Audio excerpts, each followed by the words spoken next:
అనుకోండి, నేను వెళ్ళినందుకు ప్రార్థన చేశాను అనుకోండి. బైబిల్లో ఏమి రాస్తుందో తెలుసా? నీవు ఎక్కడికైనా వెళితే వాళ్ళ కొరకు ప్రార్థన చేయి, ఆశీర్వదించు, కానీ ఆశీర్వాదం నీ వెంటే మరలా వచ్చేస్తుంది. అక్కడ నిలవదు, అక్కడ నిలవదు. నీవు ఆశీర్వదించు, నీ ఆశీర్వాదం నీ అంటే వచ్చేస్తుంది.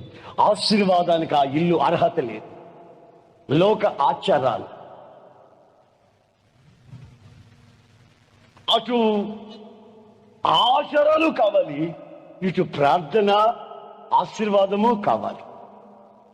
కనుక నా ప్రియమైన సహోదరులారా, అందుకని మీ కుటుంబంలో మార్పు లేదు, మీ వ్యాపారంలో మార్పు లేదు, మీ బంధువుల మధ్యలో మీకు ఒక విలువ లేదు.